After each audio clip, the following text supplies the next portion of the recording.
I want to talk to any parents who are feeling overwhelmed, exhausted, struggling to cope, or feeling alone in your daily struggles with your children. I want to tell you the actual research-based reasons that your daily life with your children might be feeling so hard for you. This is not 15-second oversimplified TikTok advice, because the reality is a little more complex than that.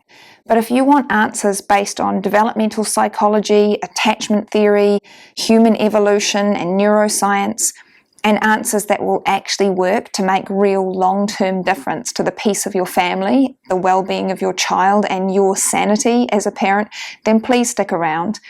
I've been there, I have children myself, and I've also worked with families for over a decade who are experiencing these same problems over and over again.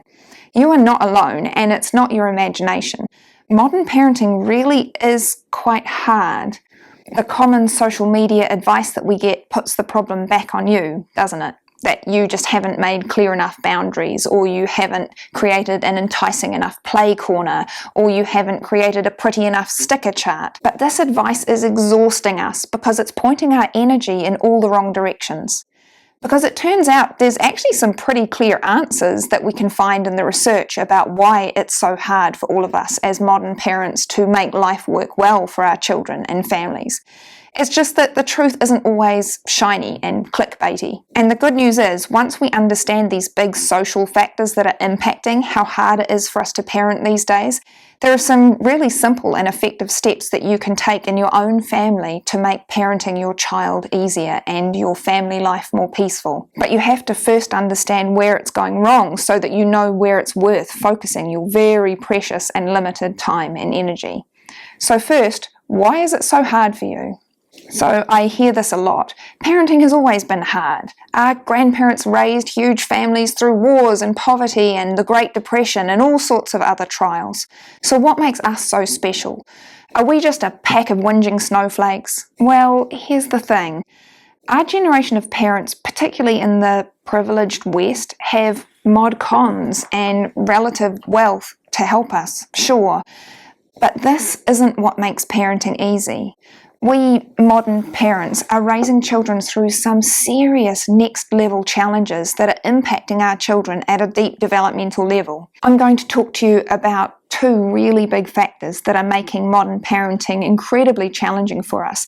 And they're so pervasive, they're kind of completely hidden from us. We don't even notice them because they've crept up quite gradually and have become our new normal. But from an evolutionary perspective, they are really far from normal. Factor one is that we have largely lost the main way that we used to learn to parent. So think about this for a moment. How are you supposed to learn to be a parent? By being parented, right? That's how humans and animals all learn to care for their offspring. They do what their parents did. But the world, you may have noticed, has changed quite quickly in recent times. In evolutionary terms, scary quickly. And we haven't had time to evolve. We are the first generation to be raising kids who are constantly bombarded by screens and content that is designed to be addictive, grieving a world that's shaped by climate anxiety and social unrest, overscheduled, overstimulated, and increasingly disconnected from nature and from each other, and navigating really complicated family setups and financial stresses, and largely raised by parents who are exhausted and overworked. No previous generations have had to deal with all of these challenges. So how do we as modern parents know how to handle it? The way our parents and their parents parented is no longer quite relevant because the world is changing too fast. But on top of that, there's a number one skill that any parent needs that we are losing faster than we realize. And this is how to connect deeply with children. We're experiencing an intergenerational crisis of attachment and connection. So many of us were raised by people who had attachment trauma themselves, who weren't taught to connect, who were in turn raised by people with attachment trauma who weren't taught to connect. So while there's this growing awareness about the science and importance of attachment, so many of us are trying to give something that we didn't receive. And to really understand the significance of this, we need to understand the second major factor impacting modern parents. And this is a biggie. Human beings are losing our evolutionary habitat. The thing is, we're looking at this problem all wrong. We look at parenting problems from an exclusively individual perspective. Why is our particular child not getting into our car? Why is our child not eating the food we've cooked? But the bigger picture that we often miss is that we're all largely a product of our evolution. All creatures evolved to thrive in a particular habitat. Frogs in a pond, wolves in forests, that sort of thing. But what is the habitat that humans evolved to thrive in? Well, turns out humans evolved to thrive in environments rich with social connection. Our correct human habitat is not a particular physical space, but the rich relational networks that we build and maintain. We are each other's habitat. And anthropological evidence shows that this habitat was pretty stable for the first 200,000 to 300,000 years of our evolution. We just lived in small, close, interconnected bands. But over the past couple of thousand years, things started to change, and this social habitat has been breaking down. In modern times, the breakdown is accelerating fast. We're more isolated than ever, disconnected from our communities, from extended families, and often, without even realizing it, disconnected from ourselves. You were never supposed to do this alone. Humans evolved to live in tight-knit tribes, not alone in nuclear families scrolling Instagram while folding socks at midnight. When you're running on empty, longing for escape, there's no energy left for you to build the real connection that your child's evolution is craving. But without that connection, behaviour challenges escalate. Our children have lost their habitat and they're reeling because of it. You might be wondering, okay, so how the hell am I supposed to fix this? What kind of superhuman effort might be needed? Do I need to become some kind of Zen super parent who never loses it, or join a commune? Well, no. The solution is actually surprisingly simple. If the root of our modern parenting crisis is a problem of disconnection, the only plausible fix for this is reconnection. So the top 3 places where you can really fruitfully focus your precious energy to best effect is in reconnecting with yourself, reconnecting with your children, and learning peaceful ways to navigate the hard stuff. I'm going to break these down for you quickly here, but I have whole playlists that I'm regularly adding to about how you can actually do these things step by step. So please subscribe if you want weekly support with this. You do not have to do this alone. Step 1 is reconnecting with yourself. Parenting itself is quite exhausting, and once you add in work, school runs, life admin, daily conflict, and the pressure of raising perfect kids, it's a miracle you're upright. We are maxed out, and when we hit the edge of our capacity, we yell, we bribe, we shut down. We numb ourselves with screens. We turn to food and snacks. We turn to alcohol and other stimulants. We do anything we can to numb and fortify ourselves just to cope. Over time, we lose touch with our emotions, our needs, our bodies. But getting through this actually means learning to care for yourself. We need to learn to put down our phones and stop scrolling, to step away from the cream buns, and to start tuning in first and foremost to ourselves. You are the most important thing in your child's life. You. And learning to parent, for most of us, starts with learning to parent ourselves. This means truckloads of self-compassion and self-love and patience.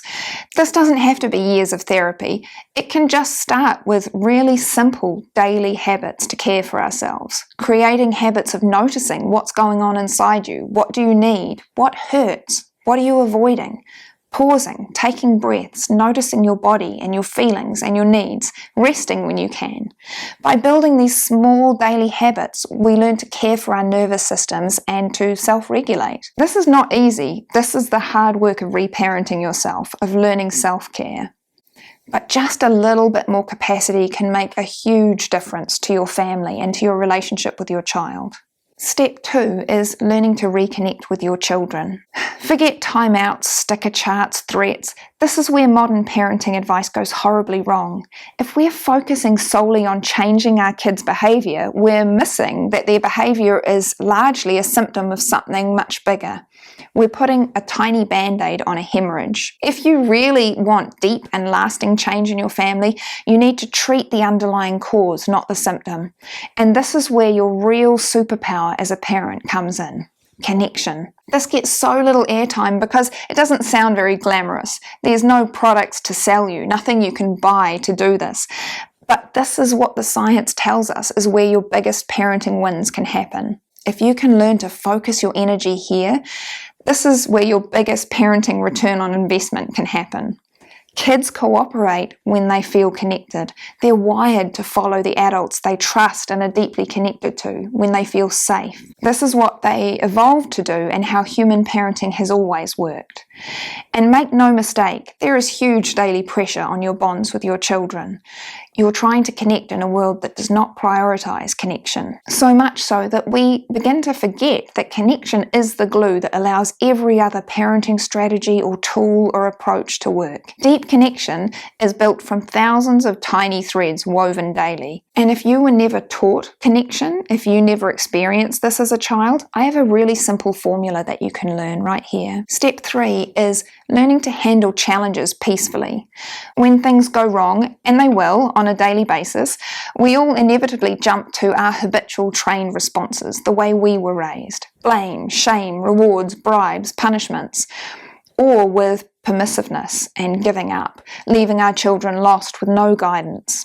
Instead, there are much more effective ways we can work with our children's evolutionary psychology instead of against it. You can learn to manage these difficult situations with empathy and compassionate authority. There's no magic bullet to make conflict go away, but we can learn to manage these daily struggles in a way that will create peace and understanding rather than resentment and rebellion. Your life and your relationship with your children can be a whole lot easier. If you're feeling overwhelmed, like you're drowning in parenting chaos, know this: you're not failing. You're swimming upstream in a world that doesn't support what you're trying to do. But change is possible. You don't need to be perfect. You just need to start small and focus your energy where you can make the most change, where the research tells us the problem is. That's the work, and it's the fastest, most effective route I've discovered back to a calm, connected family life. If you want to know more about how to make a transformation like this, step by step, and why the order of the steps matters as much as the steps themselves, you can click here. You've got this. You are the most important thing in your child's life. You.